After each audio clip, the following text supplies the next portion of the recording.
Nah, bagaimana? Tambah bingung? Semoga tidak ya. Jadi intinya sih sebetulnya kenapa kok bisa timbul gaya tegangan horizontal berasal dari gaya geser yang bersifat vertikal atau tegak lurus dari seratnya, karena ini adalah reaksi yang berkebalikan arah gitu ya dari tegangan yang arah vertikal atau tegangan geser yang tegak lurus dari serat gitu. Nah, inilah nanti yang kita bandingkan dengan kekuatan seratnya. Kuat nggak serat itu menahan tegangan geser yang horizontal? Tegangan geser tadi rumusnya adalah gaya geser V dikali Q dibagi inersia dikali lebar penampang. Dengan V adalah gaya geser dari shear force diagram, satuannya adalah Newton. Q adalah statis moment, titik tinjauan. Statis moment itu adalah luasan dikali titik beratnya. Nah, A adalah luasan titik tinjauan ke serat terluar dari penampang. Sedangkan Y bar itu adalah titik berat tinjauan gitu. Ini adalah inersia penampang, B adalah lebar penampang gitu ya. Sedangkan Y adalah jarak titik tinjauan dari garis netral gitu. Bagaimana detailnya seperti ini. Jika kita punya penampang kayu B dengan lebar B, tingginya adalah D gitu ya. Ini adalah titik garis netral penampang yang pasti jenis material, maka biasanya titik beratnya sama dengan titik garis netralnya, yaitu setengah tinggi penampang. Mirip-mirip seperti tegangan lentur ya, kan kita harus tahu tegangan geser di titik tinjauan. Nah, titik tinjauan itu berjarak Y dari garis netral. Nah, dari tinjauannya misalnya di sini ya, di tepi bawah sini, maka titik tinjauan ini punya luasan dari titik tersebut ke serat terluarnya gitu. Nah, sebuah luasan itu pasti punya titik berat. Titik beratnya ke garis netral. Titik berat inilah disebut dengan Y bar ini. Gitu. Jadi contoh, ini ya mungkin agak lebih jelas. Misalkan ini kita mau nginjau titik ini ya, titik sini gitu. Titik sini kita tinjau. Nah, titik ini itu kalau dihitung ke serat terluar, maka dia punya luasan ini ya, arsir gitu.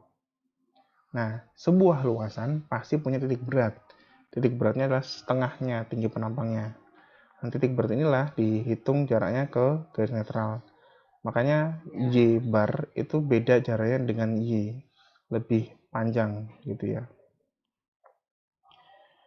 Aplikasinya gimana?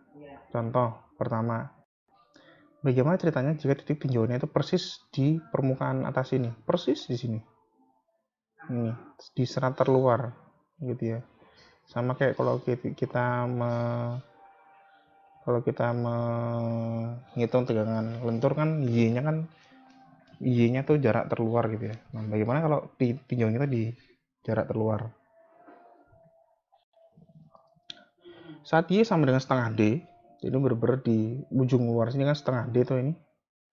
Nah, berarti dari sini sampai sini itu kan setengah D gitu ya. Maka apa yang terjadi? Titik berat penampangnya itu sama dengan titik tinjauannya, jadi berimpitan karena tidak ada luasan sama sekali, hanya garis gitu. Maka nilai A-nya 0, tidak ada luas titik tinjauan tidak ada, karena dia persis di tepi luar. Maka tegangan geser pada tepi luar itu sama dengan V dikali 0. Kenapa? Karena 0 adalah Q adalah luasan dikali titik berat. Kalau luasannya 0 berarti Q-nya 0 kan? Itu. Tidak perlu repot-repot ngitung, kalau ada suatu variabel dikalikan 0 otomatis hasilnya juga 0. Selanjutnya, bagaimana ceritanya kalau sekarang titik ekstrem kedua itu adalah pas di titik garis netral di sini. Titik tinjauan kita di sini, persis di garis netral penampang. Berapakah tegangan yang bekerja pada garis netral penampang gitu. Kalau yang tadi, berapakah tegangan geser yang bekerja pada tepi terluar penampang gitu. saat Y sama dengan 0, gitu ya, berarti kan Y-nya kan 0, karena pas di titik garis netral. Maka kita punya titik berat luasan. Titik berat luasan itu adalah seperempat dari D, karena kan ini kan setengah D, titik beratnya setengahnya lagi, ya setengah kali setengah sama seperempat, gitu ya. Dan kita punya luasan dari titik tinjauan ke saat terluar sama dengan setengah D.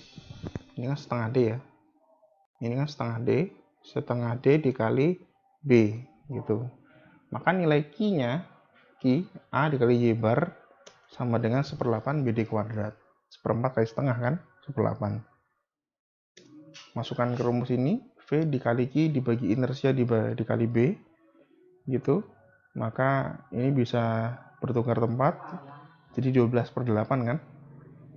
V dikali BD kuadrat dikali BD pangkat 3 per B. Maka ini dicoret, ini D kuadrat, dicoret dengan ini, jadi nggak ada 3-nya. Kemudian B-nya ini dicoret dengan ini. 12/8 itu setara dengan 3/2.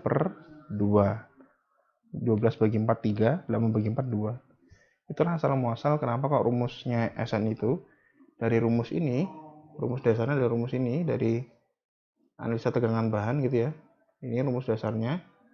Pada penambang persegi 4 dengan lebar B tinggi D berubah menjadi 3/2 B kali D.